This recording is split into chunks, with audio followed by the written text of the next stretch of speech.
Alors là donc je suis avec William qui a travaillé pour L214 et qui là est pour Direct Action Everywhere. C'est un vegan qui fait des enquêtes. D'ailleurs il en a fait une il y a pas longtemps avec Hugo Clément de Combini. Militant de la cause animale. Son objectif c'est de montrer un peu comment ça peut mal se passer dans les élevages intensifs. Adrien qui est de la chaîne YouTube Pas Vegan, voilà. Lui c'est le moins chiant de tous les vegans que je connais. Donc à la rigueur on arrive à passer une heure ensemble sans se taper dessus. Ce qui ne va pas durer d'ailleurs.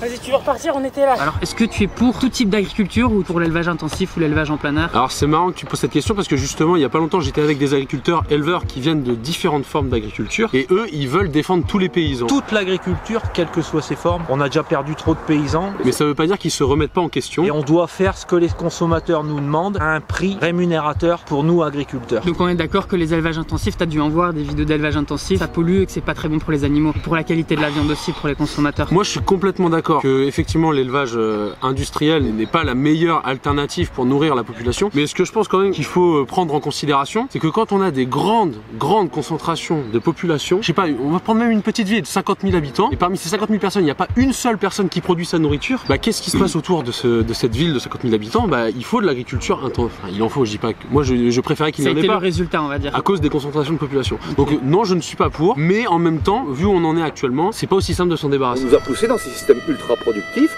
pour avoir des coûts de production les plus faibles possibles pour aller attaquer les marchés d'exportation. Tu l'as vu cette vidéo? Alors, dans les Vosges, des milliers de cochons vivent un enfer. Les cochons là ils sont dehors, ouais. Ils sont posés comme ça dehors dans l'herbe? Ouais, c'est la zone des carissades. Il y a combien de cochons là-dedans? 3-4 000 et le mec il voulait s'agrandir pour en avoir 7 000. Ça a pas l'air d'être des très belles images à voir parce qu'on voit des blessures etc.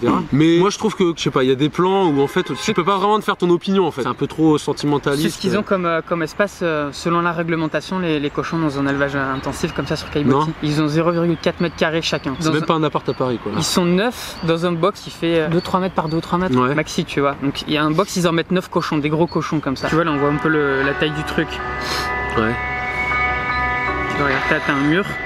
C'est quoi le but de montrer ces images? C'est de dire qu'il faut fermer ces élevages ou de dire qu'il faut interdire l'élevage? Déjà c'est d'interdire ces élevages là tu vois. Ah, mais... Parce que les cochons s'ils sont sur du plastique, ils sont dans des cages et tout. La priorité pour moi c'est l'élevage de poules en cage. Déjà la plupart des Français sont déjà contre les élevages intensifs. Mettre autant d'animaux voilà, enfermés les uns les autres. Et tu penses que c'est bien que justement les éleveurs agriculteurs, je pense qu'ils ont le devoir d'ouvrir leur ferme aux citoyens pour qu'ils voient comment ça se passe un petit peu? Je suis ferme pédagogique, donc j'ouvre ma ferme, je reçois des écoles, je reçois des groupes, je reçois des familles le week-end. Je leur explique parce que les gens ont envie de savoir et quand ils repartent ils disent mais on n'imaginait pas ça. En fait vous faites un beau métier. Ceux qui ont des élevages d'animaux en plein air, à mon avis ils ont rien à se reprocher. Ouais. Eux au moins à mon avis ils sont contents de pas faire l'élevage intensif. Ouais. D'accord. Ceux qui font de l'élevage intensif, bah évidemment ils sont pas contents, c'est chez eux tu vois, mais faut bien qu'un jour les gens sachent ce qui se passe. Oui bien sûr je suis d'accord, on mange cette nourriture, elle rentre dans notre estomac, pourquoi on ne verrait pas comment elle est produite? Est-ce que tu savais qu'ils appellent une semaine à l'avance pour prévenir les éleveurs de leur visite de contrôle? Imagine tu as un restaurant, les restaurants ils ont leur cuisine contrôlée pour voir si c'est propre. Dès la preuve, il y a des restaurants qui sont super crades, machin, il y a des gens qui ont des intoxications alimentaires. Imagine si le mec, l'agent sanitaire, il prévient le restaurant un jour avant. Est-ce que tu crois que ça va servir à quelque chose les contrôles? Un consommateur il a le droit d'aller voir les cuisines, de demander à aller voir les cuisines pour voir si c'est propre. Alors que dans les élevages, évidemment c'est un peu plus compliqué de faire tout le tour, machin, il faudrait faire une visite guidée. Qui est revenu des éleveurs et agriculteurs quand je leur ai demandé un peu ce qu'ils pensent des véganes. Alors il y en a un. Nos animaux, on les aime. Quand ils partent en abattoir, c'est pas de gaieté de cœur, on voudrait qu'ils soient accompagnés le mieux possible. C'est pour ça, même sur les réseaux sociaux, il y a des moments, je clique sur l'abattoir à la ferme. C'est gai pour personne de travailler dans la souffrance. Ni animale, ni humaine. Quand par contre L214 dénonce des atrocités dans les abattoirs, tout ça, je ne peux que les soutenir et il faut améliorer toutes ces pratiques-là. Le rêve, et même moi si j'étais courageux, ça serait de mon animal là, qui vienne là gentiment, paf, je le tue, il s'aperçoit de rien. Ce que les agriculteurs éleveurs n'aiment pas dans le mouvement vegan, c'est qu'ils ont l'impression de se sentir imposer les choses. Ils veulent pas manger de viande, ok, c'est un choix personnel, ça me dérange pas du tout. Ils veulent faire fermer l'abattoir. Il y a toute une filière, il y a des emplois, il y a des gens qui en vivent. Moi je respecte quelqu'un qui veut pas manger de viande, il n'y a aucun problème pour moi. Par contre, quelqu'un qui empêche un autre de manger de la viande, c'est pas du tout la démocratie. C'est ce que je dis aux autres véganes, ça sert à rien de dire aux gens quoi faire parce que de toute façon les gens vont jamais faire un truc qu'ils ont pas envie de faire. Eux-mêmes ont oublié que le moment où ils sont devenus véganes, la façon dont ils sont devenus véganes, c'est personne les a forcés à le faire, personne qui est venu leur crier dessus.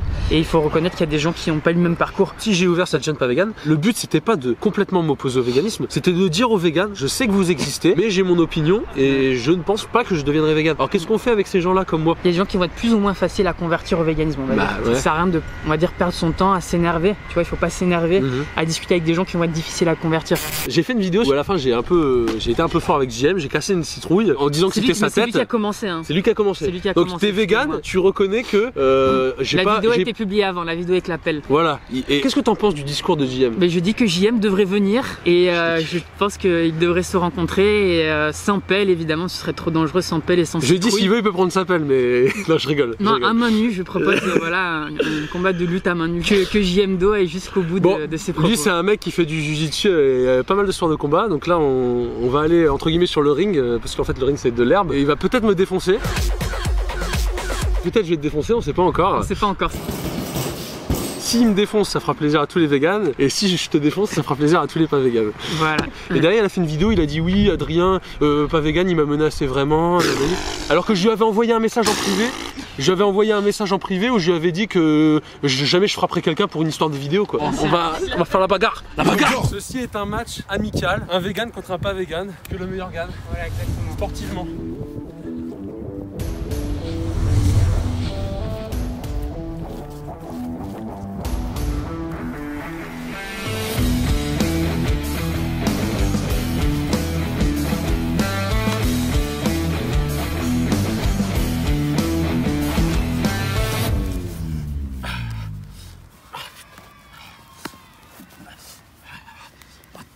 Bon toi, hein?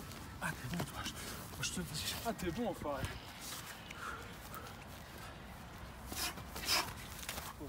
Vas-y. Je l'ai à peine senti celle-là.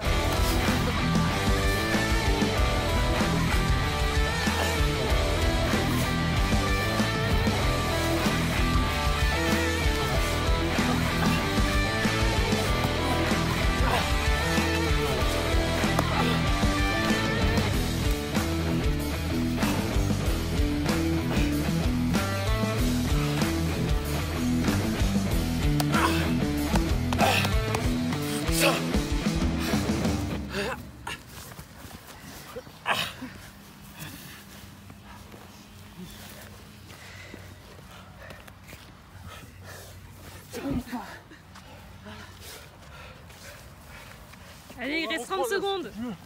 On va reprendre normalement, Bah non mais... Vous avez gagné là. C'était super, t'as raison. Vous avez gagné. C'est ouf. Grand, c'est bizarre. Moi je te dis que j'étais en train de gagner. Vas-y, tu veux repartir, on était là. T'as dit stop. Tu veux repartir d'où? Moi, j'avais gagné. Fin du round, hein.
magique. Non.